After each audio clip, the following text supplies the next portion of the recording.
नमस्कार दोस्तों, स्वागत है आप सभी का एक बार फिर से ज्ञानपूर्वक एक ज्योति ज्ञान के चैनल में। दोस्तों, क्या आपने कभी सोचा है कि इस मानवीय जीवन का क्या अस्तित्व है?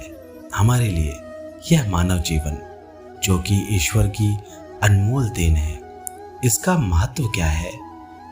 क्या आपने कभी अपने आप को गहराइयों से जानने का या समझने का प्रयास किया है? मानवीय तौर पर कहा जाए तो हम इस जीवन को सिर्फ अपनी ज़रूरतों को पूरा करते करते ही व्यतीत कर देते हैं। एक मनुष्य के लिए उसकी ज़रूरत क्या है? रोटी, कपड़ा और मकान, बस यही ना? पर यह असल सत्य नहीं है।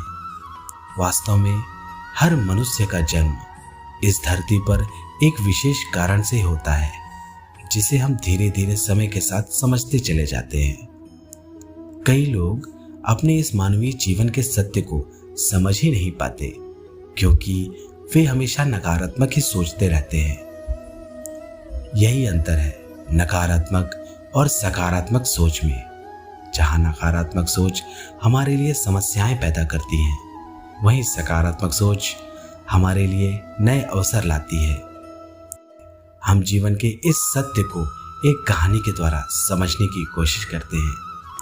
लेकिन दोस्तों, कहानी में हम आगे बढ़े इससे पहले आप सभी से एक अनुरोध है।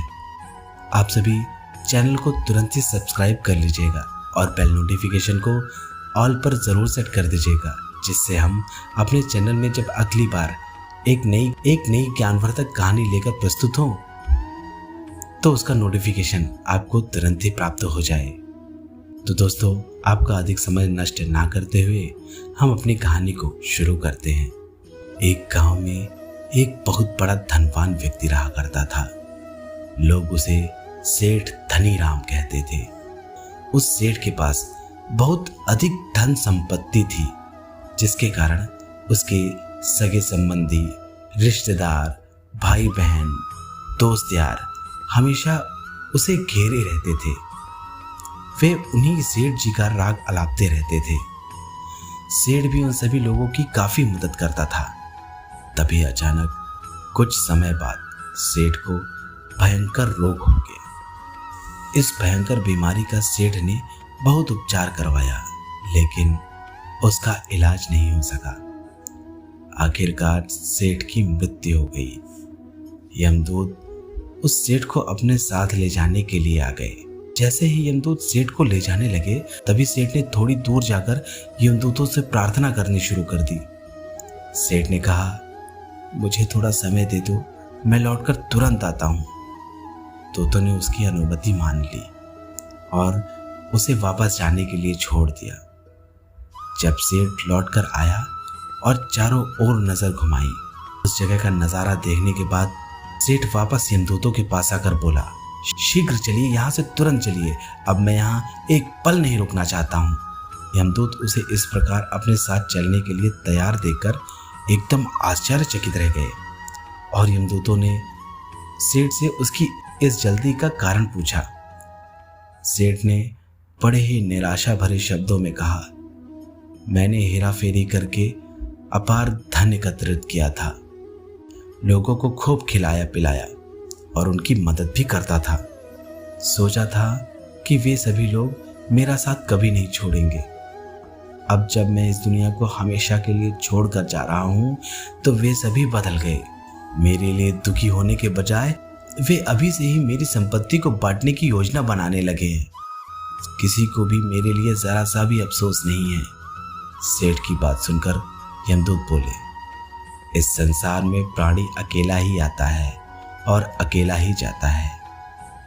इंसान जो भी अच्छा या बुरा कर्म करता है, उसे इसका परिणाम स्वयं ही भोगना पड़ता है। हर प्राणी इस सत्य को समझता तो है, पर देर से।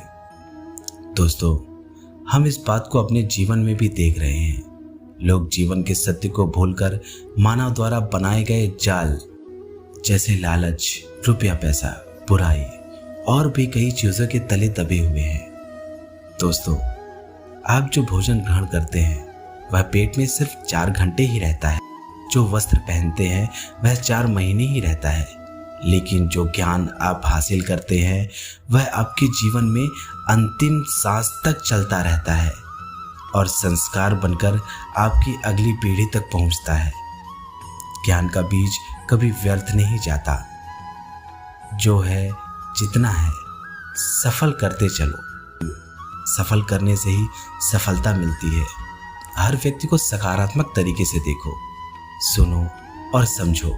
हम जितना पढ़ते हैं, सुनते हैं, समझते हैं, हमें अपनी कमियों का उतना ही ज़्यादा एहसास होता है और इसी कमी को दूर करके हम सफलता की मंजिल की ओर अपने कदम को बढ़ाते चले जाते हैं। क्या लेकर आया था जो क्या लेकर जाएगा। कर कुछ ऐसा जाओ कि लोग तुम्हें याद रखें। इन 3 बातों को हमेशा गांठ बांध कर रखना। पहली बात, कोशिश हमेशा यही करो कि तुम्हारे हाथों किसी का कभी गलत ना हो पाए। दूसरी बात, किसी चीज़ को लेकर ज़्यादा लालची होना अच्छी बात नहीं होती है। जब लालच अंदर आ जाता है तो आप उसके प्रति मोहित हो जाते हो। फिर इसके बाद वही लालच बढ़ती चली जाती है और एक दिन आपकी मृत्यु के साथ ही वह लालच समाप्त होती है। तीसरी और सबसे ज़रूरी बात है, जीवन जैसा भी है उसे हमेशा खुशी के साथ जियो, क्योंकि मानव जीवन सिर्फ एक बार ही मिलता है और अगर इस जीवन में भी समस्याओं से घिरे रहकर अपनी समस्याओं को लेकर अपने जीवन को कोसते रहे तो क्या ही मतलब इस जीवन का। इससे तो अच्छा है कि जैसा भी जीवन है, जो भी जीवन है, आप उस जीवन को बड़े ही खूबसूरत तरीके से जियो तो जीवन का आनंद ही आ जाएगा। तो दोस्तों, आज की कहानी बस इतनी ही। आशा करते हैं कि आपको यह कहानी अच्छी लगी होगी। अगर आपको यह कहानी अच्छी लगी हो तो अपने सुझाव और सवाल हमें कमेंट करके ज़रूर बताएं। अगर आपको ऐसी ही कहानियाँ पसंद है तो हमारे चैनल में इन्हीं प्रकार की कहानियों के संग्रह उपस्थित हैं जिन्हें आप कभी भी सुन सकते हैं। तो दोस्तों, आज के लिए बस इतना ही। कल फिर मिलते हैं किसी और नई कहानी के साथ हम लोग। तब तक के लिए नमस्कार और कहानी में अंत तक बने रहने के लिए आप सभी का बहुत बहुत धन्यवाद। जय श्री कृष्ण। राधे राधे।